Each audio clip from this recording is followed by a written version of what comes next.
감사합니다. 하나님의 은혜가 여기까지 오늘까지 있게 하셨습니다. 우리 그거 모르고 위기 때마다 두려운 일이 있을 때마다 힘들 때마다 하나님의 은혜가 우리를 지키시고 보호하셔서 여기까지 인도하셨는데 우리가 은혜를 잃어버리고 살 때가 참 많습니다. 하나님 오늘 이 말씀을 들으면서 다시 한번 은혜가 회복되게 하시고 내 안에 우리 안에 이 성전보다도 더 중요한 마음의 성전이 회복되는 은혜가 있게 하여 주시옵소서. 예수님의 이름으로 기도 올리옵나이다. 아멘. 이제 권사님 오늘 기도 감사해요. 또 우리 민수 형제 이렇게 보니까 고마워. 민수 형제 여기 이사 올 때 미국에서 알고 있던 목사님한테 전화가 와가지고 이 목사 아침 여기 빨리 이사 들고 왔는데 좀 와서 도와주고 나가니까 사람 소개도 하지 않고 권사님은 안 계세요. 저 민수 형제 그때 군대 졸업 제대하고 얼마 안 됐는데 그냥 막 이사부터 날리는 거예요. 그래서 얘가 누군데 이 친구가 누구냐 말도 안 하고 그리고 얘기해 주는 거예요. 그래 놓고 있다가 이제 이렇게 또 좋은 직장 때문에 갔어요. 축하하고 축복을 합니다. 그리고 사람이 살면서 장소, 환경, 시간 이런 게 중요한 건 아니고 권사님 민수 형도 어디 가든지 내 마음이 편하면 되는 거예요. 네. 어디 가서든지 내 마음이 불편하고 마음이 맞지 않는 것보다도 좀 멀더라도 기다려주고 사랑하는 사람이 있는 곳에 가서 마음이 편안하면 그게 하나님의 은혜고 그게 축복입니다. 우리가 살아가면서 이런 진리와 이런 간단한 이런 말씀을 잘 모르고 우리가 참 찬스를 놓칠 때가 많아요. 그래서 인간들은 크게 보면요 수리형과 점검형이 있습니다. 수리형이라는 건 뭐냐면 문제가 생기고 사건이 발생한 다음에 뒷수습하는 겁니다. 그래서 어떻게 보면 여러분 참 안타까워요. 미리 조금 준비하면 물론 100가지 1000가지 다 우리가 준비해도 안 되는 것이 있어요. 그러나 우리가 대부분 준비하면 우리가 화도 막을 수 있고 어려움도 미리미리 대처할 수 있는 때가 참 많지 않습니까? 그죠? 그렇게 미리 수리하면 되는데 꼭 문제가 그렇게 점검하면 되는데 문제가 다 끝난 다음에 문제가 발생한 다음에 우리가 여러분 수리할 때가 참 많다는 것입니다. 예를 들면 소 잃은 다음에 뭐 하죠? 외양간은 소 잃기 전에 고쳐야 되는 거 아니겠어요? 몸이 여러분 건강할 때 한 번씩 체크해주고 병원 가서 하는 체크도 중요한데 몸이 여러분 아픈데도 불구하고 컨디션이 안 좋은데도 불구하고 괜찮으니까 먹고 살기 괜찮으니까 병원을 안 가다가 그만두었거든. 이제는 더 이상 의사도 손대지 못할 정도가 딱 됐을 때 가면 이거는 여러분 수리형의 인간인 것입니다. 참 안타까운 거예요. 미리미리 점검하고 체크하면 좋은데 꼭 뒤통수 맞고 문제가 터진 다음에 허겁지겁 그 문제 수리해야 되고 그리고 호미로 막을 거를 가래로 막는 에너지도 소비하고 우리 물질도 소비하고 여러 가지 많이 낭비할 때가 있습니다. 그런데요 이런 것들 여러분 소비하고 낭비하고 뭐 에너지 소비 큰 문제가 아니에요. 백업이 됩니다. 6개월 뒤나 1년 뒤나 백업이 돼요. 근데 백업 되지 않는 게 뭐냐면요 우리 영적 상태가 녹이 쓸어버렸고 우리 영적 상태가 무너져버렸고 깨졌는데도 불구하고 이걸 모르고 여러분 그냥 살아가는 거예요. 그러다가 은혜를 받고 말씀을 듣는 때가 있어가지고 회개하고 돌아와서 구원받는 척한 다니는데 그냥 그렇게 되면 죽어버리면 그리고 영원히 꺼지지 않는 지옥불에 들어가서 다시는 회복되지 않는 상황이 된다면 이거는 참 불행한 것입니다. 그렇죠? 그래서 여러분 하나님께서 우리에게 말씀 주신 이유가 뭡니까? 장식품으로 준 거 아니에요. 말씀 주신 이유가 뭐예요? 제가 오래전에 여러분 어떤 집에 가서 보니까 식탁인지 무슨 테이블인지 다이닝 테이블 같긴 해요. 이게 바닥이 좀 이렇게 밸런스가 잘 고정되지 않으니까 밑에 밸런스 라인을 뽑았는데 보니까 찬송가를 거기다 받쳐놨더라고. 집사님 집인데 대단하시다는 생각이 들더라고요. 그렇게 안 움직이는 거예요. 여러분 우리가 하나님의 말씀은 고생 맞추라고 주고 장식품을 주라고 주고 밸런스를 잡은 대껴놓으라고 준 말씀 전혀 아닙니다. 왜 하나님께서 우리에게 말씀을 주셨냐면요, 체크포인트, 점검하라고 주신 거예요. 성경을 거울 삼아서 우리의 삶을 한번 조명해보라는 것입니다. 누가 여러분들을 앞에다 놓고 당신 이렇게 사는 거 부끄럽지 않아? 이렇게 살면 안 되는 거야. 이렇게 살면 양심이 꺼렇게 하는 이런 얘기 누가 하는 사람 있어요? 없어요. 오직 어디서 합니까? 하나님께서 주의 종을 통해서 설교를 통해서 말씀을 하는 거예요. 이게 여러분 우리가 성경을 주신 이유인 것입니다. 그래서 내가 녹이 슬었다고 한다면 녹을 닦아내야 돼. 그 부식되면 나중에는 닦아내면 쓸 수 있는데 그 부식되면 나중에는 쇳덩어리도 여러분 구멍 뚫려버리고 못 쓰게 돼버리는 것입니다.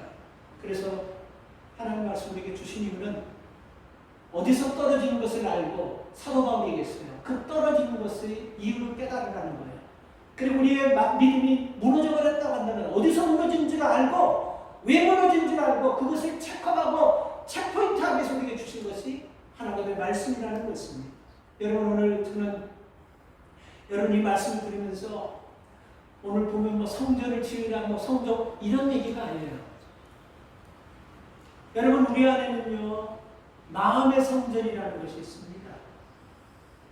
우리가 여러분 아무리 대리석으로 휘황찬란하고 오케스트라가 있는 그런 예배당에서 예배 드리더라도 내 마음이 하나님의 성전이 있어야 돼. 이 마음의 전이 무너져 있고 녹슬어져 있고 이 마음의 전이 붕괴되어 있다고 한다면 어디 가든 우리 마음은 평안이 없는 거예요.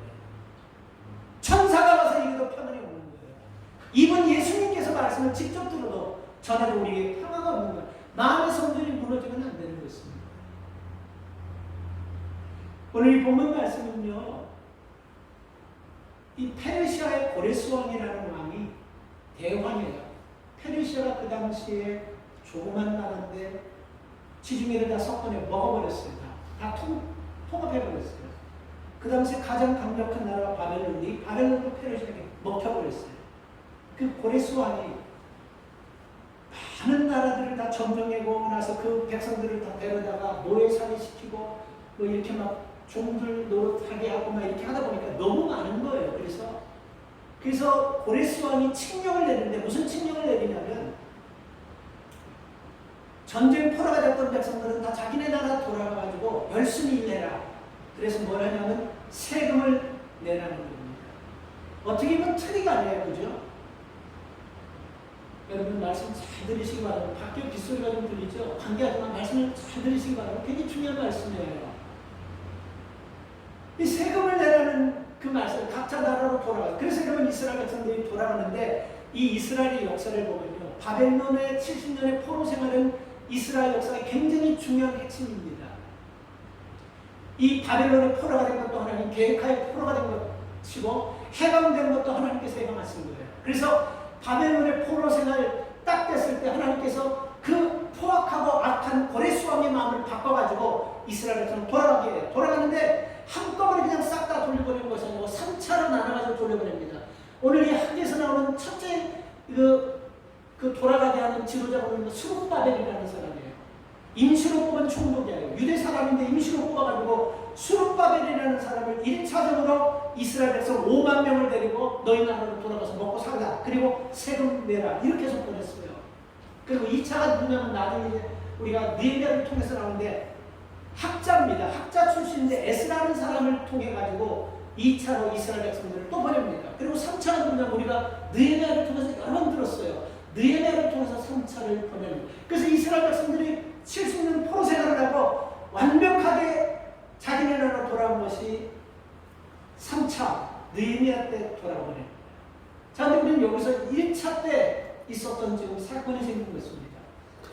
자, 여러분 포로 생활하면서 그렇게 오랫동안 남의 나라에 노예로 있다가 자기 나라에 돌아오니까 가족도 만날 수 있고 친척도 만날 수 있고 친구도 만날 수 있고 그리고 무엇보다도 자기네 집, 터전, 잃어버렸던 땅 다 찾고 농사도 다 찾고 할 수 있지 않습니까? 얼마나 좋겠어요. 막 기쁘고 즐겁게 막 돌아왔습니다. 이 5만 명이 돌아와가지고 제일 먼저 한 것이 뭐냐면 우리가 이렇게 된 것이 하나님을 떠나서 하나님께서 심판하셔서 이방민족이 포로가 됐으니까 이제 우리가 믿음 중심으로 이 나라를 이끌어가며 우리가 믿음 중심으로 살자. 교회 중심으로 성전 중심으로 살자 해서 돌아와서 제일 먼저 한 것이 뭐냐면 성전을 짓는 거예요. 성전을 짓는다기보다도 다시 회복시키는 겁니다. 그 무너진 성전.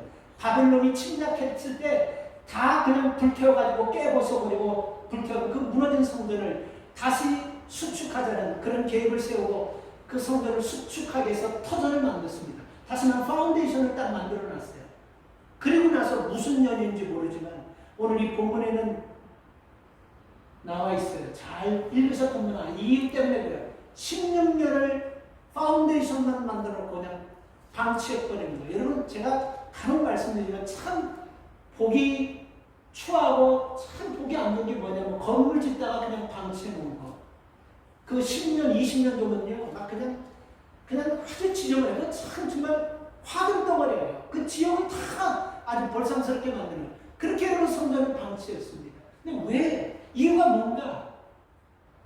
그들이 그렇게 우리나라에 돌아오면 이제는 하나님 중심으로 예배 중심으로 살겠다 해놓고 그래서 성전부터 만들어 놓고 왜 그들이 그렇게 갑자기 16년 동안 성전을 회복하는 것을 포기해버리고 그냥 거기에 방치해뒀을까? 2절 말씀 보니까요. 만군의 여호와가 말하니 이르노라 이 백성이 말하기를 여호와의 전을 건축할 시가 이르지 아니었다. 타임이 아니라는 거예요. 누가 타임을 정하는 것입니까?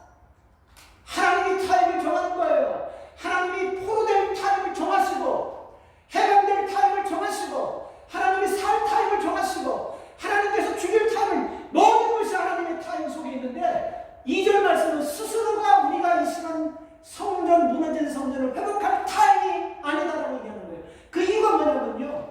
이해가 가요. 논리적이기도 합니다. 오랫동안 포로로 생활하다가 5만 명이 나라에 돌아왔어요. 이름이 거기 무슨 뭐가 무슨 건물이 져져 있겠습니까? 대부분 다 노인들, 병약한 사람들만 놔두고 쓸만한 사람들을 다 끌어다가 바벨론으로 포로로 가는데 그들이 돌아와서 보니까 논도 엉망이고 밭도 엉망이고 집도 다 허물어지고 막 그냥 전토도 그냥 엉망진창이 된 거예요. 그리고 경제적으로 너무 어려운 겁니다. 쌀이 있어야지, 먹을 것이 있어야지. 이 너무 여러 가지 많은 문제가 있어요. 그리고 주변에 성전을 짓는데 자꾸 문제들이 많이 생깁니다. 그래서 지금은 때가 아니다라고 자기들이 판단하는 거예요. 이 말씀을 조금 우리가 확대 해석하면요. 우리 집부터 먼저 수리해놓고 우리 집부터 먼저 수리해놓고 내가 성전 짓자. 이런 말도 되는 것입니다. 자식, 딸, 아들 시집 보내놓고 여유가 있을 때 그 성전 무너진 거 다시 수축하자. 지금은 농번기인데 이 바쁠 때 지나고 나서 좀 한가할 때 시간 될 때 그때 우리가 이 무너진 성전 다시 수축하자. 이런 의미인 것입니다. 이게 어떻게 보면 여러분 설득력 있는 것 같지만 따지고 보면 이거는 다 틀립니다. 이거는 자기들이 여러분 뭔가 명분에 불과한 것이지 이게 이유가 아니에요. 그 이유를 어떻게 알 수 있냐면요. 9절 말씀을 보면 알 수 있어요. 자기 집 짓는데 올인해버리는 겁니다. 분명히 때가 아니라고 하면서 지금은 성전 지을 때가 아니라고 하면서 집 짓는데 올인해버리는 거예요. 그러니까 하나님의 집은 지금 황폐되어 있는데도 불구하고 와서 성전 중심으로 살겠다라고 결심하고 가고 있지만 이 성전 틀을 닦다 보니까 이게 장난 아니거든요. 힘도 들고 내 돈도 들어가고 내 또 에너지도 쓰면서 이게 막 장난이에요. 처음에는 포로 생활하다가 나라에 돌아가면 이제는 하나님 놓치지 않고 이제는 성경 중심, 말씀 중심, 예배 중심으로 살겠다고 결단하고 있다고 가겠지만 막상 일을 하려고 하는 이게 장난이 아니에요. 너무 많은 걸리는 게 있어요. 문제도 많아요. 양심도 부족하지. 자기들이 기거할 집도 좀 문제가 있지. 그리고 땅이 막 잡초막이나 엉망진창이지. 이런 모든 것들이 여러분 다 해결하려고 하다 보니까 문제가 너무 많은 거예요. 그러다 보니까 와서 성전 짓는 것을 놓아놓고 자기 집부터 먼저 그렇게 짓고 있는 거예요. 여러분 이게 마음은요 지금 문제가 이런 가운데서 집 짓는 게 문제가 아니에요. 이 정도는 여러분 알아들으시겠죠. 이 집 짓는 게 문제가 아니고 이들이 하나님의 은혜를 잊어버렸다라는 것입니다. 구원의 감격을 잃어버렸다라는 거예요. 신앙생활보다 먼저 먹고 사는 것이 먼저라고 이렇게 바뀌어져 버린 거예요. 이게 문제라는 거예요. 그래서 여러분 오늘 이 본문 말씀을 보면 참 재밌는 성경 구절이 뭐냐면 다시 우리가 2절에 보면요. 만군의 여호와가 말하노라. 하나님께서 말씀하는 거예요. 만군의 여호와 하나님이에요. 잘 들어보세요. 만군의 여호와가 말하노라.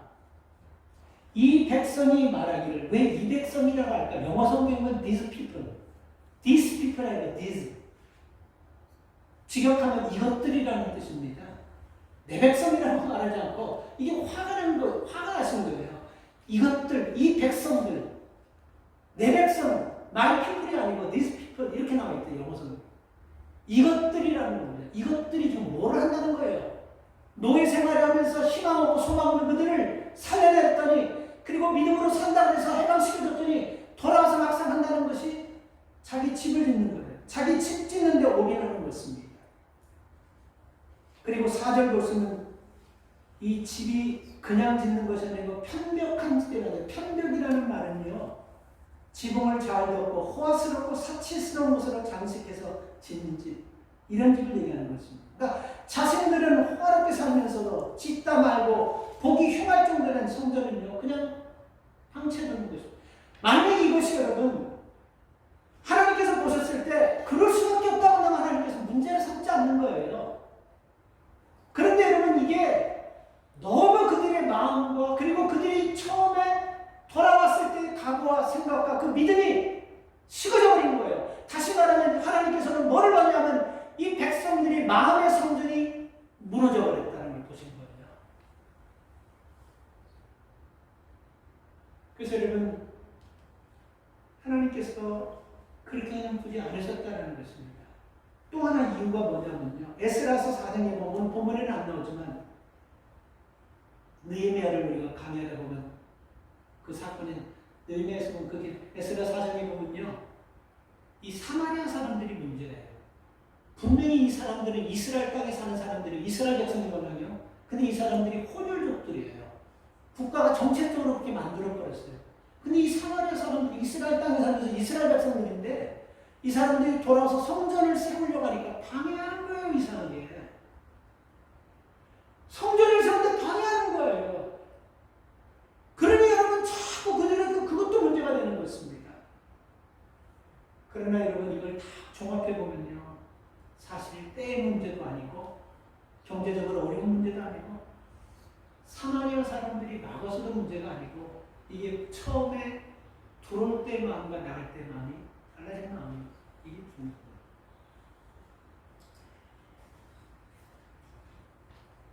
여러분이 교회 중심으로 살기로 약속해놓고 들어와가지고 세상 중심으로 살려고 하는 그들의 마음을 하나님이 보셔서 오늘 굉장히 경로하시면서 하나님 주신 말씀인 것입니다. 우리가 아세요? 청교도인들이 이 신내륙이라는 이 아메리카 땅에 들어왔을 때 그들은 제일 먼저 집 짓지 않았어요. 성전을 지었습니다. 그들의 약속이 뭐냐면요. 영국에서 신앙생활하면서 믿음 생활하는데 자꾸 걸림돌이 생기고 너무 박해가 많고 방해가 많으니까 그들 목적이 뭐냐면 우리가 신내륙에 가서 믿음 생활 잘해보자. 우리가 믿음 생활 성경대로 보자고 왔어요. 근데 와보니까 추워요. 오다 보니까 사람들이 막 죽어나요. 그리고 막 인디언들을 막 공격해요. 먹을 거는 없어요. 추워 죽겠어요. 애들 춥다고 그래요. 어디 들어가서 쉴 것도 없고. 그래도 야 우리가 여기 가서 집부터 아니에요. 성경적으로 그들은 하나님의 전부터 먼저 짓고 성전에서 같이 먹고 성전에서 같이 살면서 예배드리면서 성전을 지은 다음에 집 졌습니다. 그 결과가 오늘 우리가 그 혜택을 누리고 있는 거예요. 그거 아십니까? 그 혜택을 우리가 누리고 있는 거예요.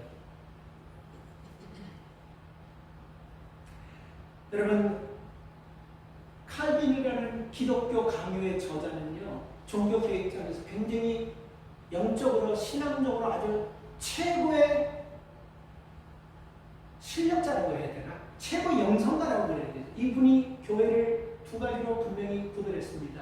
그리고 성경도 읽어보면요, 사도 바울도 구별했어요. 교회는 보이는 교회가 있고 보이지 않는 교회가 있다.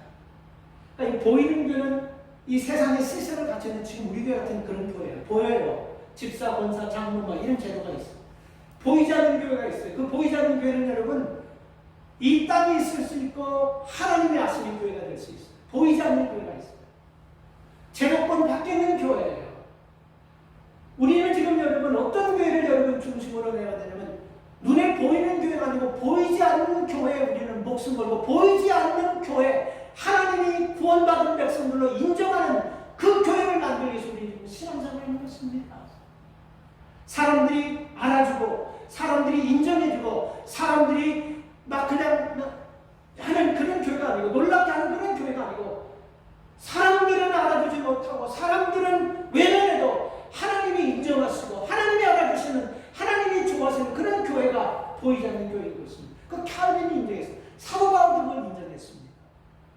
그래서 여러분 보이는 교회 목숨 걸지 않고 보이지 않는 거 제가 지난주에 말씀드렸죠. 저는 한 분 한 분을 정금 같은 믿음의 사람으로 만들기 위해서 다시 성경과 말씀과 기도로 돌아가겠다고 지난주에 얘기하신 거 기억나십니까? 이것밖에 없어요. 성경과 말씀, 기도로 다시 우리가 원적으로 돌아가서 시작하는 것이 세상 사람들이 보기 원하는 좋아하는 교회가 아니고 하나님이 기뻐하시는 성도가 만들어지는 그런 교회가 바로 거기 있다는 것입니다. 그래서 오늘 이 본문을 보면서요, 우리 마음 안에 있는 보이지 않는 성전에서 좀 말씀을 나누려고 합니다. 여러분 한번 생각해 보세요. 내 마음에 있는 성전은 안녕하십니까? 그 성전은 평안합니까? 그 성전은 든든히 서가지고 있습니까? 녹슬지 않았습니까? 혹시 무너지지 않았습니까? 성경에 나오는 성전의 의미는요, 교회 건물이 절대로 아닙니다. 지금 여러분 교회 건물을 여러분 성전이라고 하는 때는 여러분 그거는 여러분 성경적으로도 맞지 않고 그건 옛날 사고방식이에요. 영이신 하나님과의 만남은 교회 건물에서만 이루어지는 것이 아니고 내 안에 있는 성전에서 이루어지기도 하고 만날 수 있다는 것입니다. 그래서 내 안에 있는 이 마음의 성전이 먼저 세워져야지만 예배가 예배되는 것이고 성경을 읽어도 하나님 말씀이 감동이 오는 것이고 골방 기도를 할 수 있는 힘이 생기는 거예요. 이게 무너져 있으면요, 아까도 말씀드렸지만 아무리 화려한 곳에서 예배 드려도 골방 기도할 수 없어요. 예배 기쁨이 없어요. 내 삶에 변화가 없다는 것입니다. 그래서 그리스도인들이 예수를 영접하고 나서 항상 우리가 관심 갖고 신경 쓰고 투자해야 될 것은 어디냐면요, 내 안에 있는 마음의 성전이 무너지지 않도록 최선을 다해야 되는 것입니다. 고린도전서 3장 16절 보면요, 너희가 하나님의 성전인 것과 하나님의 성령이 너에게 거하신다. 잘 들어보세요. 여러 번 제가 강조하는 말씀이 중요한 말씀입니다. 너희가 하나님의 성전이고 그 성전에 하나님의 성령이 거하신다. 뭐를 얘기하는 것입니까? 너희가 교회라는 거예요. 고린도전서 6장 19절에도 보면요, 너희 몸이 하나님께서 받으실 성령의 절인 줄을 너희가 알지 못하느냐. 너희 몸이 하나님 받으실 성령의 절이라는 것입니다. 에베소서 2장 21절에도 보면요, 너희도 성령 안에서 하나님이 거하시니 처소다. 우리가 교회라는 거예요. 사람이 교회라는 거예요. 여러분이 중요한 교회라는 거예요. 건물보다 더 우선되고 더 중요한 것이 내 안에 하나님의 것이면 성전이라는 것입니다. 그래서 성전을 회복한다는 것은 우리 자신을 영적으로 먼저 세운다는 것입니다. 오늘 이 본문에서 건물 세우고 짓고 이런 취지가, 이런 의미가 아닌 것입니다. 진정한 성전은 내 안에 있다는 것. 여러분 속으로 그렇게 고백하세요. 진짜 성전은 내 안에 있는 성전입니다. 24시간 오픈되어 있고 항상 그곳에는 오늘 이 고린도서 6장과 고린도서 3장과 에베소서 2장에서 하는 그 안에 하나님의 성령이 계신다라고 분명히 못 박아 말씀하고 있습니다.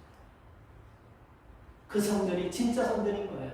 그 성전이 무너졌다고 한다면 이렇게 되는 것입니다. 그런데 여러분, 이 성전이 무너졌는데도 불구하고, 녹슬었는데도 불구하고, 재구실을 감당하지 못하는데도 불구하고 무너진지도 모르고 녹슬어져서 기울어나가고 있는지도 모르고 이게 문제된지 모른다는 것입니다. 그걸 어떻게 하냐고요? 알 수 있어요. 신앙생활 하면서 한 주 동안 성경 한 장 안 읽고 기도하지 않고 하나님께서 원하는 삶을 알면서도 내가 쉽게 산다는 것은 다른 것이 문제가 아니고 내 안에 있는 성전이 무너졌기 때문에 그런 일이 나타나는 것입니다. 가정 안에 일어나는 문제들이 뭡니까? 불만, 우울함, 원망, 이런 문제들이 우리 가정 안에서요, 믿음의 사람이 있는 집에서 이런 문제가 계속해서 해결되지 못하고 일어나고 있다는 것은 그 믿음을 가지고 사는 사람이 그 마음 안에 있는 신앙의 성전이 무너졌기 때문에 해결 못하는 것입니다. 그래서 여러분, 무너진 성전을 다시 세우는 걸 여러분, 마치 포로에서 돌아와가지고 유대인들처럼 이 핑계 저 핑계 대고 방치하지 마시고 말씀 듣고 기도하시고 회개하시면서 우리 마음에 무너진 성전, 녹슨 성전을 다시 손질하시고 다시 회복할 수 있기를 축복합니다.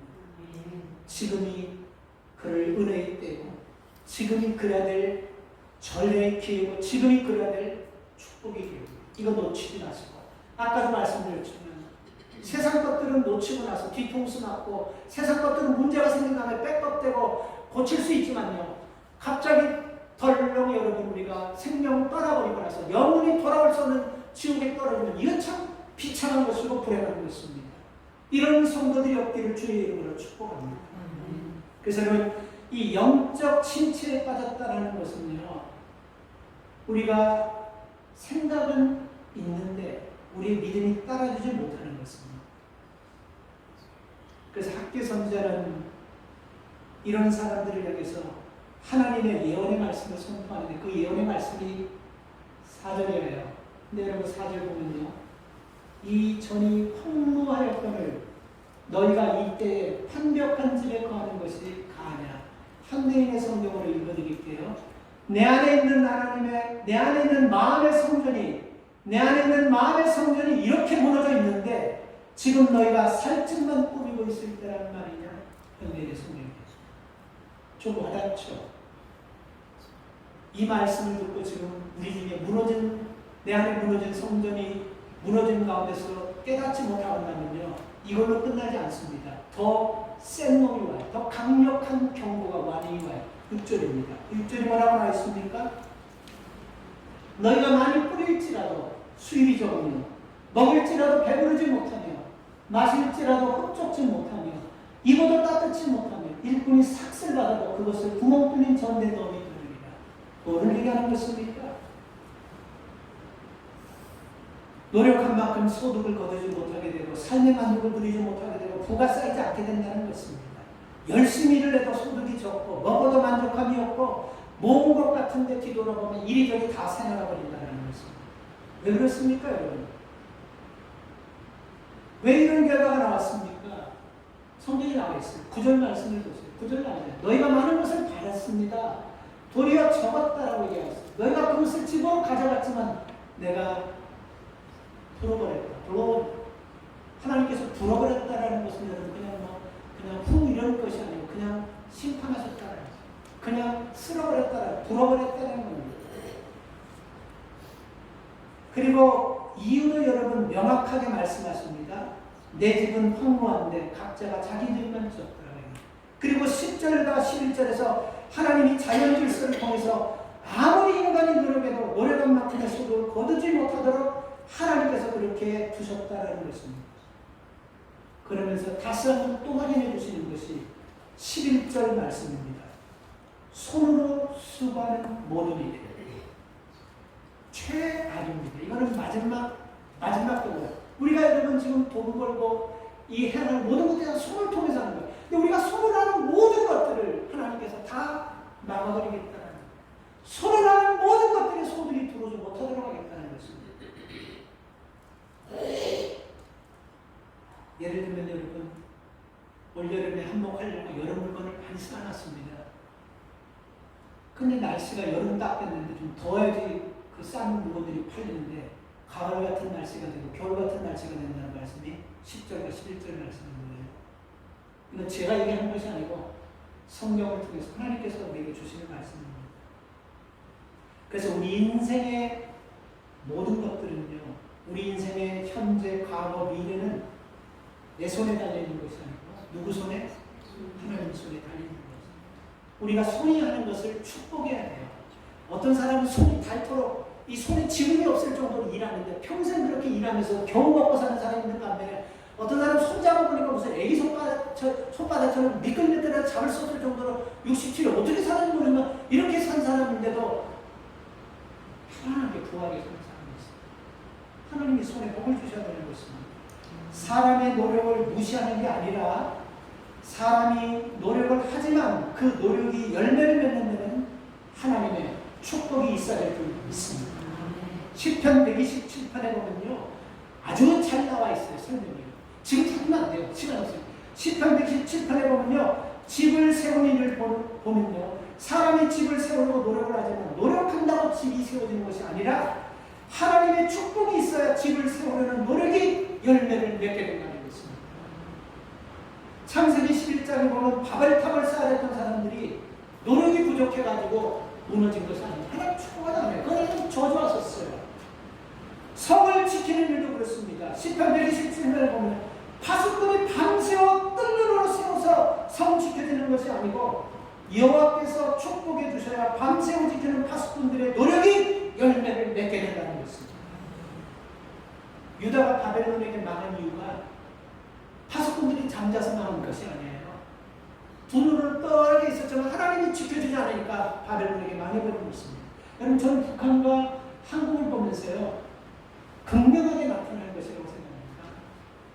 북한하고 한국하고는 무슨 천리 만리 떨어진 것이 아니고 줄 하나 그냥 그어놨어요. 철퇴가 되면, 그리고 이쪽은 북한, 이쪽은 남한이에요. 얼마나 많이 차이가 나냐면요, 매해마다 농사짓는 여러분, 한국은 쌀을 걷어서 줄 데가 없어요. 그래서 뭐 수입하니 수출하니 뭐 쌀로 무슨 뭐 쌀가루 만들고 쌀떡 만들고 뭐 쌀 가지고 별걸 다 해도 쌀이 좀 소비를 못할 정도인데 한쪽은요 굶어 죽는 거예요. 지금 쌀이 없어가지고. 이게 무슨 북한하고 한국하고 비행기 타고 3시간 4시간만 가야지 한 땅이에요. 한두 시간이면 들어갔다 왔다는 그 땅이 한쪽은 저주받고 한쪽은 복을 받아서 넘치는 겁니다. 여러분, 혹시 북한이 게을러서 그렇다고 생각하세요? 절대로 아니에요. 북한 천리마 운동이라는 거 뭔지 아세요? 그 대한민국 박정희 대통령이 시작한 새마을 운동, 그거 한 10배보다 더 강도가 센 들이라는 거 천리마 운동이에요. 그럼에도 불구하고 저들은 굶주리고 있다는 것입니다. 지하자원이 없어서 천만에, 한국은 지금 지하자원 북한이 훨씬 더 많이 차지하고 묻혀 있어요. 6.25 전보다 6.25 전에는 북한이 훨씬 더 잘했어. 근데 왜 그렇습니까? 뭐 때문에 그렇습니까? 철책 하나를 두고 뭐 때문에 그러는 거예요? 우리가 한번 생각해 봐야 되는 것입니다. 하나님이 축복하지 않으면 안 돼. 아무리 땅이 금땡이 쌓아놓고 아무리 땅이 기름 저장이 1,000만 있다 할지라도 흑탄, 연등, 쇳덩어리 금이 온 땅에 가득 쌓였다. 베네수엘라 보세요. 지금 세계에서 기름이 가장 많은 나라인데 그 기름을 정제할 기술이 없으니까 그 정제할 기름이 그냥 나와서 바닥은 호수는 다 지금 썩혀가고 있는 거예요. 이게 없어서가 아닌 거예요. 하나님이 축복하지 않아서 그러는 것입니다. 아까도 말씀드렸지만 이 남미로 간 사람들하고 북미로 간 사람들하고 차이가 나면, 북미는 청교된 일이잖아요. 미국으로 신대로 건너서 북미로 온 사람, 남미로 간 사람은 아르헨티나, 남미 쪽 얼마나 따뜻하고 살기 좋고 과일이 추렁추렁 얼마나 좋아요. 근데 거기 가서 금 찾고 돈 찾으러 갔는데 거지돼 버렸어요. 지금 남미는요. 지금 미국은요, 하나님 축복하셔서 그래요. 물론 지금은 우리가 축복받을 행동 못하지만 하나님께서 이 조상들의 피를 보고 기도를 보고 눈물을 보고 하나님이 축복하셔서 그런 것입니다. 그래서 여러분, 아무리 수고해도 손바닥에 지문이 없을 정도로 따라가지고 그렇게 허리가 수그러지는 고생을 해도 겨우 먹고 사는 사람, 그런 것은 여러분이 하나님께서 부시기 때문에 그러는 거예요. 우리가 손으로 하는 것에 하나님 불지 않고 손으로 하는 축복 가운데 30배, 60배, 100배의 결실이 열리는 복을 받는 여러분 되시길 바랍니다. 학계 선지자가 선포하는 예언의 말씀은 무엇입니까? 하나님께서 무너진 백성들의 믿음부터 회복되기를 원하시는 거예요. 그래서 12절 말씀을 보면요, 학계 선지자의 말씀을 청종하며 하나님의 말씀을 경외했습니다. 학계 선지자가 한 말씀을 하나님 말씀으로 들었다는 거예요. 경외했다는 거예요. 청종이 정신 번쩍 차리고 들었다는 거예요. 살 길이 이 말씀밖에 없다는 마음 가지고 쫓듯 세워서 귀를 들었다는 것입니다. 이게 무슨 뜻입니까? 이제는 이 핑계 저 핑계 대면서 하자 이런 소리 안 듣겠다는 것입니다. 이제는 자신의 형편을 봐라, 네 삶을 봐라, 지금 일할 수 있게 생겼어, 이 말 안 듣겠다는 것입니다. 환경과 조건과 상황과 이게 지금 일을 할 때야, 그런 말 안 듣겠다는 거예요. 누구 말만 듣겠다는 거예요. 12절에 학계를 통해서 하나님 주시는 말씀, 내게 주시는 말씀을 믿고 그 말씀 듣고 일어나겠다는 것입니다. 그래서 13절에 학계 선지자가 전하는 말씀을 바꿔서 여러분 저들이 변화됩니다. 그 전하는 말씀이 뭡니까? 13절 때에 여호와의 사자 학계가 여호와의 명을 의지하여 백성의 과에 말하되 나 여호와가 말하노니 내가 너희와 함께하노라. 이게 복이에요. 아무것도 없는 것 같은 험악판에서도 내가 너와 함께하리라. 그 말씀이 여러분 뭔 뜻을 얘기하는 거냐면요, 지금은 아무것도 없는 것 같지만 하나님께서 네가 한 것보다 훨씬 더 넘치게 채워주겠다고 하는 말씀이에요. 이 말씀 기억하세요? 누구에게 주는지? 야곱이 형을 속이고 외삼촌 라반 옛 외삼촌 집으로 하라고 도망갈 때, 그때 약속 가까이서 하나님이 야곱에게 준 거예요. 지금은 꼬라지가 사기꾼 꼬라지고 거짓말하고 도둑질하고 많은 사람을 상처주는 좌범일 거지만 너 외삼촌 집에 가서 하나님이 축복하셔서 돌아올 때 너 이스라엘을 바꿀 것이다. 이 약속이 이 말씀에 속해 있는 거예요. 내가 함께할 것이다. 야곱은 믿었어요. 그래서 야곱이 이스라엘로 변화된 것입니다. 여러분, 하나님과 함께하는 복된 종들 되기를 축복합니다. 시편 1편 2절을 보면요, 시편 1편 1절과 2절에 복 있는 사람은 어떤 사람이에요? 악인의 길을 쫓지 않는 사람, 죄인의 길에 서지 않는 사람, 오만한 자리에 자리에 앉지 않는 사람, 그리고 여호와의 율법을 즐거워하고 그 율법을 주하고 묵상하는 사람. 우리는요, 교만한 사람과 같이 있으면 안 돼요. 악인의 길을 쫓는 사람과 같이 있으면 안 돼요. 하나님 말씀을 우습게 여기는 조롱거리처럼 여기는 사람과 같이 있으면 안 돼요. 여호와의 율법을 즐거워하는 사람들과 하나님 말씀을 주하고 묵상하는 사람들과 함께하는 것, 바로 그것이 13절 말씀에 내가 너희와 함께하겠다는 말씀입니다. 이 말씀이 들으니까요, 14절 말씀에 사람들이 어떻게 됐습니까? 흥분했다라고 나와 있어요. 흥분해버렸어요. 이 흥분은 여기서 감동되었다라는 뜻입니다. 14절 말씀을 보십시오. 여호와께서 스룹대에 대한 유다 총독 스룹바벨의 마음과 여호사닥의 아들 대제사장 여호사의 마음과 남과 모든 백성의 마음을 흥분시키시네. 말씀을 듣는데 감동이 돌아버렸어요. 여러분, 우리가 예배하며 찬송하며 기도하며 말씀 들을 때 하나님의 감동이 임하기를 축원합니다. 이 자리에서 말씀드리기 좀 죄송하지만 제가 참 힘을 받는, 저에게 힘을 주는 분들이 있어요. 좀 죄송하지만 좀 들어주세요. 이 목회자가 여러분 말씀을 준비할 때요, 어떨 때는 가끔 제가 말씀드리면 토요일까지도 이 말씀 원고가 뚜렷하게 잡히지 않아서 참 고민할 때가 많아요. 그때는 참 정말 긴장도 되고 뭐 밤낮도 하나도 없고 참 정말 잠도 들고 이렇게 고민해요. 그러다가 말씀을 딱 준비해가지고 성전에 올려서 말씀 딱 선포할 때 되면요, 긴장도 되고 이 잘못되면 어떻게 하나, 이 실수 이런 막 하는 가운데서 5만 가지 지금 많은 가운데서 말씀을 하는데 맞아요. 바로 그거야. 맞아. 리액션 하시는 분들이 내게 힘을 받아주셔서 이 리액션, 맞아, 우리가 그랬지, 맞아, 그러면 안 돼, 이렇게 리액션 해주는 분들이 있어요. 이게 감동 때문에 그래요. 그래서 그분들을 보면서 제가 에너지가 막 그냥 찰찰찰찰 넘쳐요. 그래서 여러분 뭐 설교 주셨다, 난 설교 주신 적 없어요. 죽도 때로는 필요하니까 하나님 주신 거라고 생각하고 그런 거지, 난 최선을 다합니다. 뭐 때문에? 감동받는 분들 때문에, 리액션 하는 분들 때문에. 사도행전 2장에 보면요, 베드로가 설교를 듣고 그 초대교회 교인들이 여러분 가슴을 치면서 우리가 잘못했네요, 회개하면 되지, 우리가 어떻게 하면 돼요? 감동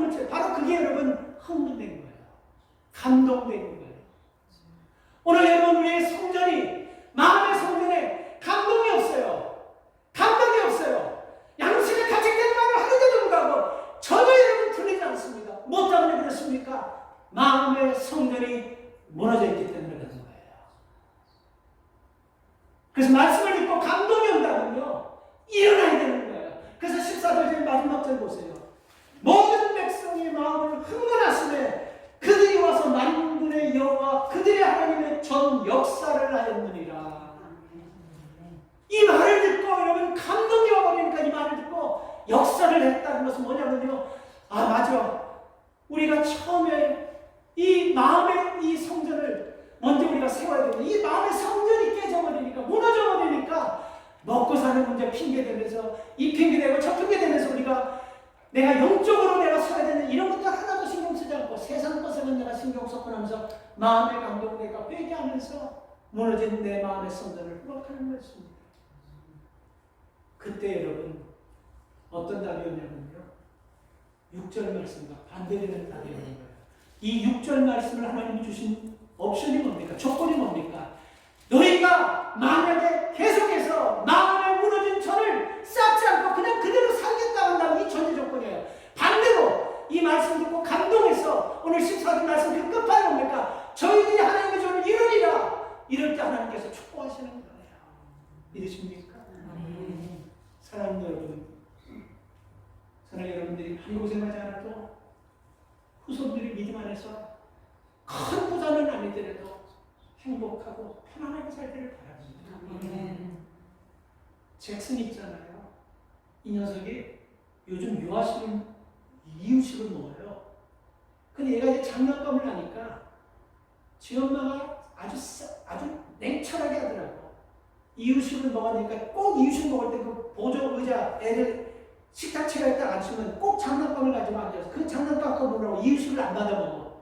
그러니까 이 며느리가 그걸 뺏었어요. 그럼 얘는 다 똑같은 놈으로 막 떨어뜨려 버리는 거야. 엄마가 뺏는 이유가 뭡니까? 엄마가 그걸 뺏는 이유가 뭐예요? 이 아이를 상처 주려고 뺏는 거 아니잖아요. 음식을 먹이게 하려고 뺏는 거잖아요. 한 번만 잘 들어보세요, 여러분. 다시 한번 냉철하게 한번 이 말씀 좀 들어보십시오. 한 번만 더 생각해 보십시오. 만약에 여러분 하나님께서 우리에게 준 것 가지고 그것 가지고 장난치고 놀다가 하나님이 주시는 영양식을 자꾸 거부한다면 나중에 확 불어버리기 전에 하나님이 따서할 거예요. 못 봤어요? 진짜 우리가 이런 분들 못 보셨습니까? 미국에서 30년 40년 살면서 진짜 갑자기 여러분 졸지에 여러분 신세가 어려워져가지고 비참해지는 그런 거 못 봤어요? 미국만 못 봤습니까? 장난감을 뺏는 이유가 뭐예요? 우리가 갖고 노는 거고 좋아하는 것을 불어버리는 이유가 무엇입니까? 왜 6절 하나님께서 학개성자한테 이 말씀하시는 이유가 뭡니까? 하나님을 고해하시는 분이에요? 하나님 웃겼다 우울했다 하는 분이에요? 아니에요.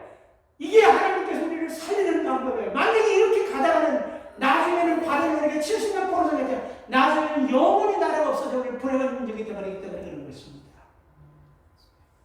오늘 이 말씀을 다시 한번 잘 새기면서 내 마음의 성전은 안녕한지 마음의 성전은 건강한지 되돌아보시기 바랍니다. 첫째 우리 프라이어티가 이 마음의 성전 회복하면요.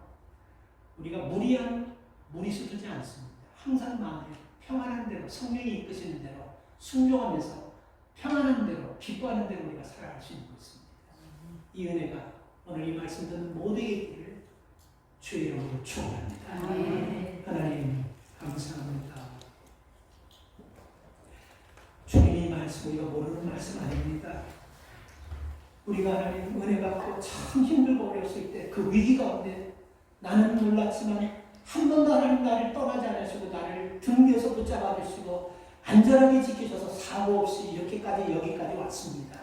그런데 먹고 살만하니까 이제 믿음으로 살기로 결단해놓고 세상 것부터 먼저 하고 인생 즐기는 것부터 먼저 하고 시간 있을 때 여유 있을 때 이런 마음을 우리가 갖고 있는 것 보고 이 영원한 지옥에 갈 것을 두려워하시면서 걱정하시면서 불어버리겠다고 하셨습니다. 만약에 이 말씀의 경고도 듣지 못한다면 10절과 11절에서 자연재해를 총동원해가지고 하나님께서 이렇게 하시겠다고 하셨습니다. 그런데 천만다행히도 이스라엘 백성들이 그 학개 선지자의 말씀을 하나님이 하시는 말씀 듣고 흥분되어버렸습니다. 그리고 회개했습니다. 그리고 나서 다시 무너졌던 마음의 성전을 지으면서 하나님 앞에 복받는 생애들이 되었습니다. 하나님 오늘 이 말씀 듣는 성도들 모두가 다 이 후자의 복을 누릴 수 있도록 축복하여 주시옵소서. 살아계신 예수님의 이름으로 기도 올려옵나이다. 아멘.